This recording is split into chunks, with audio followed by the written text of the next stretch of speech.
The sun, a fiery eye in the Utah sky of 1879, beat down on Alara's bowed head. Each step kicked up a puff of dust, mirroring the unsettled feeling in her chest. Her small bundle, clutched tight in her hand, held all that remained of her life: a worn shawl, a spoon, and a single, faded daguerreotype of her mother. Just yesterday, she had been Alara, a woman with a place, however small, in the bustling, prayerful community. Today, she was simply the barren one, cast out, a pariah whispered about in hushed tones. The elders, their faces grim and unyielding, had spoken their judgment beneath the wide, sheltering eaves of the meeting house. "The Lord has not blessed your womb, Alara," old Brother Jedediah had intoned, his voice heavy with what he called sorrow, but which fell to Alara like cold stone. "You hinder the growth of our people. It is best you seek your path elsewhere." No one had looked her in the eye. Not even Sarah, her closest friend, who had only managed a quick, pitying glance before turning away. The words had stung more than any physical blow. To be barren, in their eyes, was not just a lack of children, but a lack of purpose, a sign of divine displeasure. She was an empty vessel, a withered branch on the family tree. The shame had burned, hot and deep, scarring her soul. Yet, beneath the shame, a tiny ember of defiance flickered. Was her worth truly measured only by her ability to bear children? Was there no other way for her to contribute, to love, to be loved? Now, the village was a smudge on the horizon behind her, fading with every weary step. The familiar scent of wood smoke and freshly baked bread was replaced by the dry, earthy smell of sagebrush and red rock. The comforting murmur of human voices gave way to the endless, lonely whisper of the wind. She wasn't just walking away. She was being erased, a smudge herself in the vast, unforgiving landscape. Her heart, a heavy stone in her chest, ached with a loneliness so profound it felt like a physical weight. Every crunch of gravel under her worn boots seemed to echo the emptiness she felt inside. She thought of the little ones in the village, their bright, curious eyes, their sticky hands reaching for comfort. She had loved them, had often cared for them when their mothers were busy. But that love, too, had been deemed insufficient. It was not enough to nurture. She must create. And because she could not create, she was deemed unworthy. Tears, hot and salty, blurred the edges of the distant mountains. She wiped them away with the back of her hand, determined not to let them weaken her further.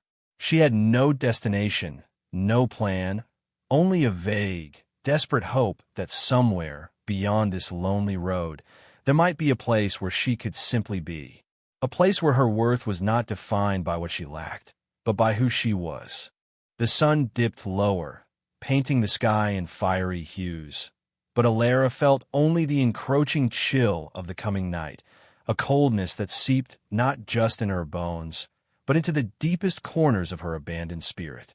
Her journey had only just begun, a journey into the vast, unknown heart of Utah, and into the even vaster, unknown depths of her own future. Each sunset brought the same question: where would she find shelter, and more importantly, where would she find a reason to keep going? The answer remained hidden, just beyond the next dusty rise. The sun rose again, a relentless eye overseeing Alara's lonely journey. Each morning brought the same stark reality: another day of walking, another day of not knowing. The red dust of Utah clung to her dress, her hair, even the inside of her mouth, a constant reminder of her solitude. The landscape was beautiful in its own harsh way. Towering rock formations painted in shades of ochre and rust, vast stretches of scrubland where only the toughest plants dared to grow. But Alara saw it through a veil of despair. The beauty felt cold, indifferent to her plight. She walked for days, her feet growing sore, her spirit weary. Food became scarce. She rationed the dried meat and hardtack she'd managed to pack, making each bite last as long as possible. Water was a constant worry, found in trickling springs or muddy puddles after a rare rain. The nights were the hardest. The vast, star-filled sky, so grand and silent, only made her feel smaller, more insignificant. She'd huddle under her thin shawl, listening to the cries of unseen creatures, feeling utterly exposed and alone. Fear, a cold knot in her stomach, was her constant companion. Fear of wild animals, fear of outlaws, but mostly fear of what would become of her. Her mind often drifted back to the village, not with longing for the people who had cast her out, but for the simple comforts of a roof over her head, a warm meal, the quiet hum of human life. She missed the rhythm of daily tasks, the feeling of contributing. Now, her days were a monotonous cycle of walking, searching for water, and trying to find a safe spot to rest. One afternoon, a dust storm rose, swirling across the plain like an angry spirit. Alara shielded her face, her eyes stinging, her lungs burning with the fine grit. She stumbled, falling to her knees, the wind howling around her, threatening to snatch her small bundle away. Panic tightened its grip.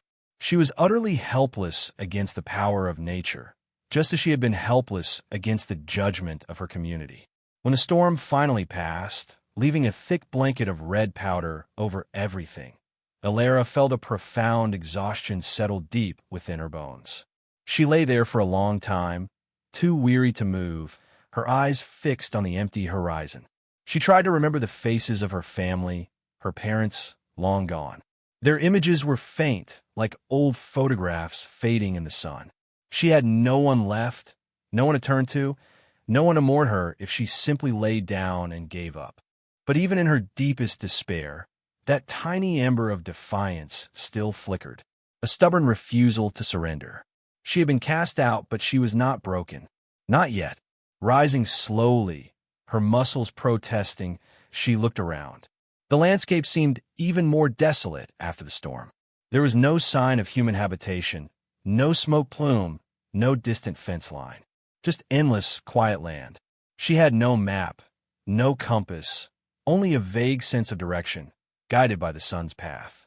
Each fork in the faint animal trails she followed presented a fresh dilemma. Which way? Left, right, or straight ahead into the unknown? Each choice felt like a gamble with her very survival. Her clothes were torn, her skin chapped, and her hair, once neatly braided, was now a tangled mess. She barely recognized the gaunt, wild-eyed woman reflected in the occasional puddle. The Alara of the village was gone, replaced by this ghost of a person, defined by her solitude and her struggle. Yet, with each aching step, she pushed forward, driven by an instinct to survive, a primal urge to see what lay beyond the next ridge, to find out if there was indeed a place for her in this vast, indifferent world. She just had to keep going. But to where? The question hung heavy in the silent air. Days bled into weeks. Alara's strength was fading, replaced by a dull ache that settled deep in her bones. Her clothes, once merely dusty, were now ragged, and her skin was burned by the relentless sun. She stumbled more often than she walked, her vision sometimes blurring from hunger and exhaustion. She had almost given up hope of finding any sign of life beyond the tough desert plants and the occasional darting lizard. Just when her legs felt like they might give out for good, a faint wisp of smoke caught her eye, barely visible against the vast blue sky. It was a tiny thread of hope, almost too fragile to believe. With newfound energy, she pushed herself forward, her eyes fixed on the smoke. As she drew closer, the scent of wood smoke, so familiar and comforting from her old village, grew stronger. Then, through the shimmering heat, she saw it. A small ranch house, humble but sturdy, with a few outbuildings and a corral holding a couple of horses. A small patch of green, carefully watered, hinted at a garden. It was a miracle in the middle of nowhere. Hesitation seized her. What if they, too, would turn her away? What if they saw the barren one written on her weary face? But her body protested louder than her fear. She needed water, shelter, and rest more than she needed to avoid rejection. Gathering every last ounce of courage, she stumbled towards the front door. A man emerged from the house as she approached, wiping his hands on a cloth. He was tall and broad-shouldered, with kind eyes that crinkled at the corners and a beard dusted with gray. He looked surprised to see her, a lone woman appearing from the empty landscape, but there was no immediate judgment in his gaze, only concern. "Well, I'll be," he said, his voice deep but gentle. "You look like you've walked 1,000 miles, ma'am. Are you all right?" Alara tried to speak, but her throat was too dry, her voice a raw whisper. She could only shake her head, tears welling in her eyes, not from sadness, but from the overwhelming relief of finally seeing a friendly face. "Come on in, then," he urged, stepping aside and gesturing towards the open doorway. "You look like you need a good meal and a place to rest. My name's Thomas. Thomas Miller." Alara managed to croak out her name. Alara. He led her into a simple, clean home. The scent of cooking meat and fresh bread filled the air, a scent she hadn't experienced in weeks. 2 children, a boy and a girl, peeked out from behind Thomas's legs, their eyes wide with curiosity. The boy, perhaps 7 or 8, had a shock of sandy hair, and the girl, a bit younger, clutched a rag doll. "These are my children, Caleb and Lily," Thomas introduced. "Lost their mama a few years back. It's just us out here." He didn't ask her story, didn't pry into why she was alone in the wilderness. He simply offered her a chair, a glass of cool water, and a plate of warm stew and fresh bread. Alara ate slowly, savoring each bite, feeling strength gradually return to her trembling limbs. She watched Thomas interact with his children, his movements gentle, his words full of love. A widowed rancher, raising his children alone. The thought brought a strange warmth to her chest, a shared sense of loss, perhaps, though their circumstances were vastly different. After she had eaten, Thomas offered her the small spare room. "It's not much, but it's clean," he said. "You can rest here as long as you need, Alara. No need to rush." His kindness was a balm to her wounded spirit, but a familiar fear still coiled in her stomach. How long would this welcome last? Would he, like her former community, eventually see her as a burden, as someone incomplete? As she lay on the surprisingly soft bed, the first real bed she'd slept in for weeks, the warmth of the quilt and the quiet sounds of the ranch house slowly eased her anxieties. For now, she was safe. For now, she was not alone. The days that followed Thomas's kind offer unfolded with a gentle rhythm. Alara, feeling stronger after a few good meals and restful nights, couldn't sit idly by.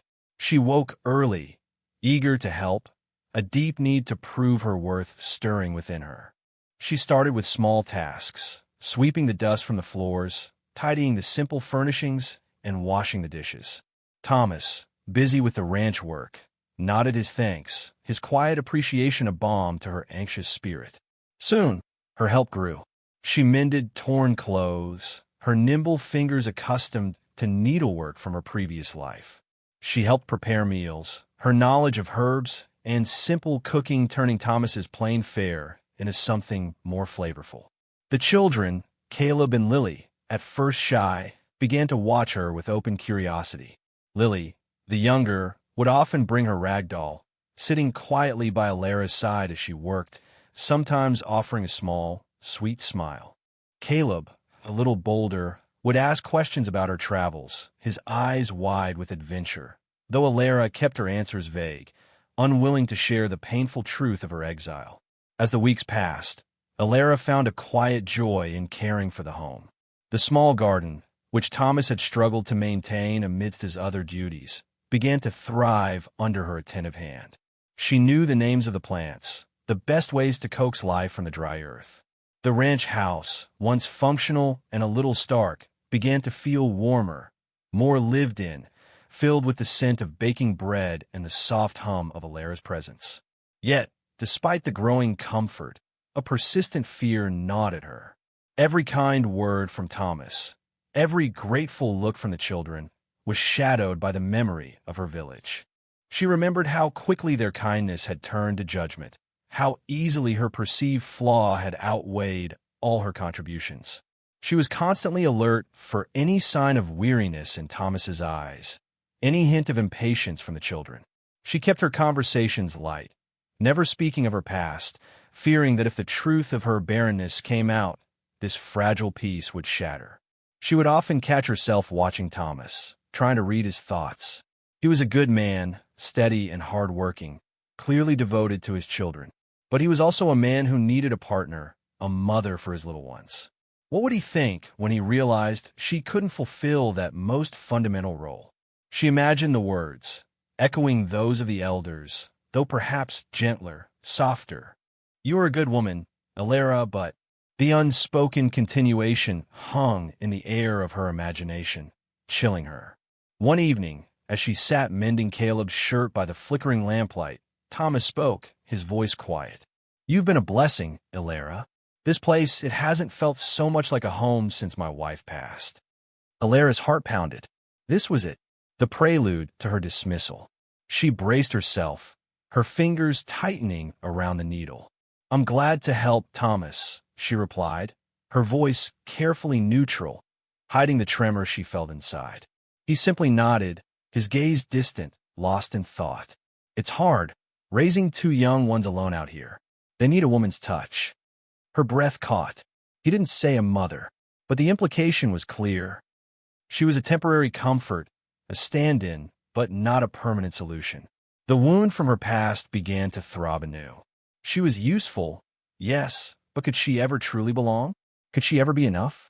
The fear of rejection, though quiet, remained a constant, unwelcome guest in her newfound haven. She knew, deep down, that she was living on borrowed time. Despite Alara's unspoken fears, a different kind of bond was quietly growing, one that started with small, hesitant steps. Caleb and Lily, who had lived for years in a house shadowed by their mother's absence, began to blossom under Alara's gentle care. Lily, especially, seemed to gravitate towards her. The little girl, who had been quiet and often clung to her father, started following Alara like a small shadow. She'd bring her rag doll, worn from countless hugs, and sit beside Alara as she shelled peas or kneaded dough, her big, earnest eyes watching Alara's every move. Alara, whose heart ached for the very children she could not have, found a profound solace in Lily's silent company. She would tell her simple stories, sing soft lullabies her own mother had taught her, and patiently teach her how to braid strands of yarn. Lily's small, trusting hand often found its way into Alara's, a gesture that sent a surprising warmth through Alara's guarded heart. Caleb, the older boy, was more boisterous but equally starved for a woman's presence. He loved hearing Alara's tales of the wild plants and animals she'd seen on her journey, stories she carefully crafted to avoid revealing her painful past. Alara, in turn, listened with genuine interest to his adventures on the ranch, his dreams of becoming a great cowboy. She taught him how to mend torn pockets and help him with his sums, patiently explaining numbers until his brow cleared.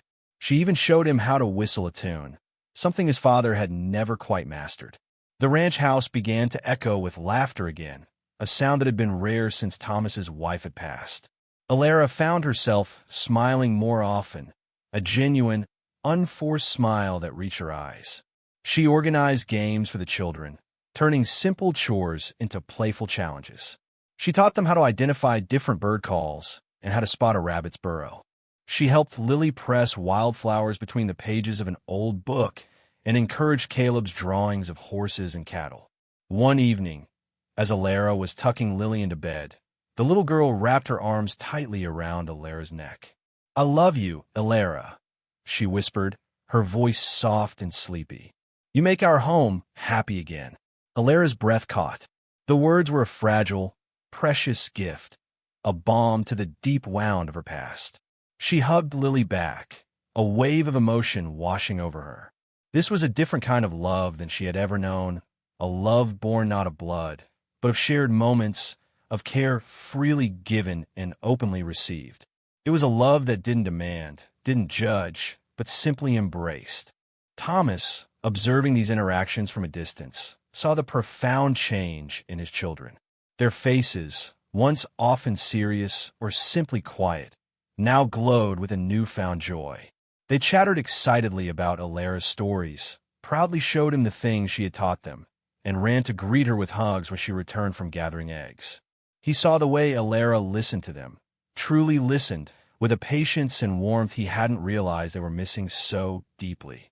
He had been a good father, but he couldn't fill the empty space left by their mother. Alara, without trying, was filling it with light and laughter.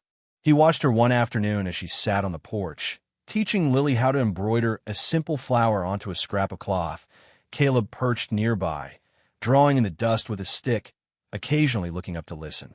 The scene was so natural, so full of quiet contentment, that Thomas felt a warmth spread through his own heart.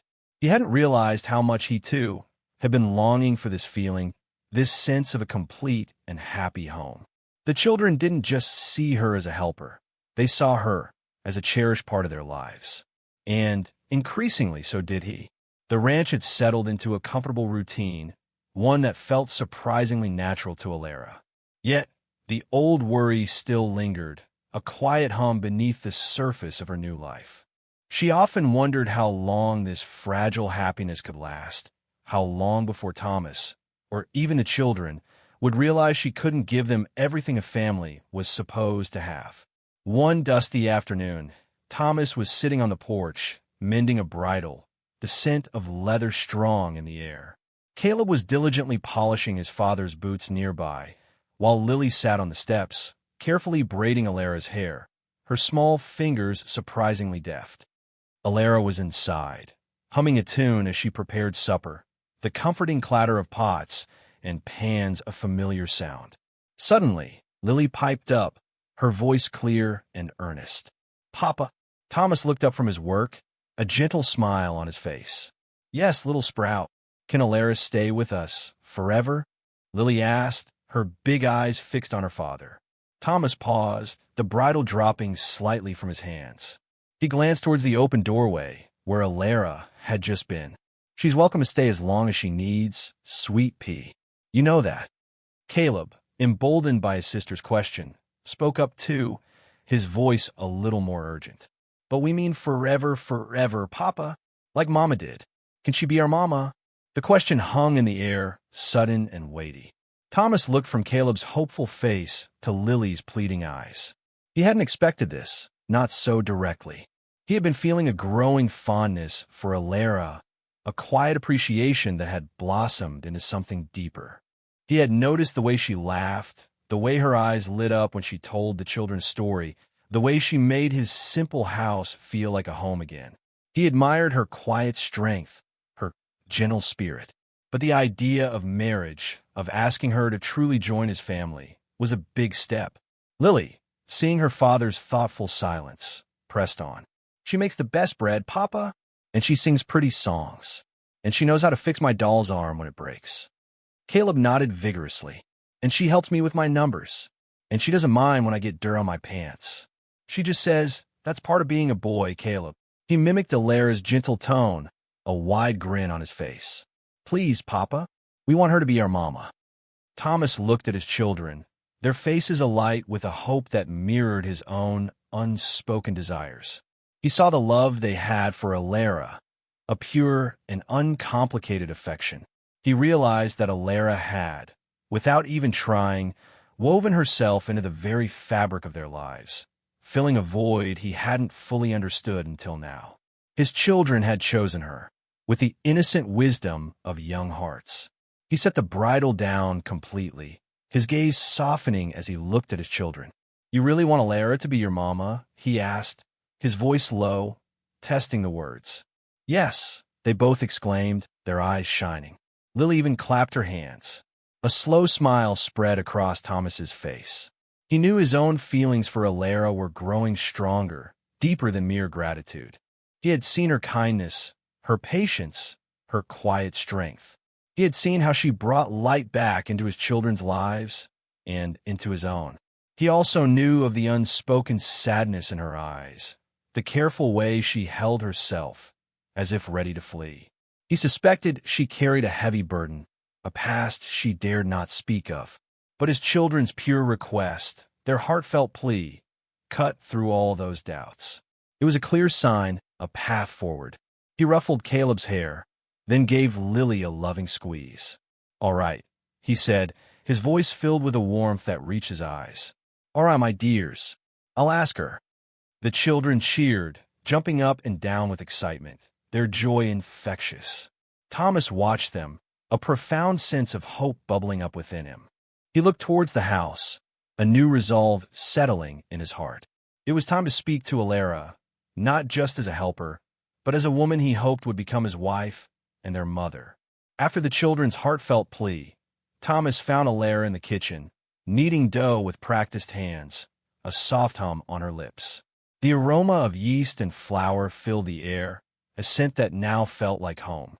He leaned against the doorframe, watching her for a moment, his heart swelling with a mix of gratitude and a deep, surprising love. He saw not just a helpful woman, but a gentle soul who had brought back laughter and warmth to his lonely ranch. Alara sensed his presence and looked up, her hands still covered in flour. Her eyes, usually guarded, held a flicker of apprehension. She still expected the shoe to drop, the kind words to turn into an explanation of why she couldn't stay. Thomas pushed himself away from the doorframe and walked towards her, his expression serious but kind. "Alara," he began, his voice a little softer than usual. Her heart gave a little thump. "Yes, Thomas?" she asked, her voice barely a whisper. She braced herself. This was it. "The children, they asked me something today," he said, watching her closely. "They asked if you could stay forever, if you could be their mama." Alara's breath caught. Her mind raced, a jumble of emotions.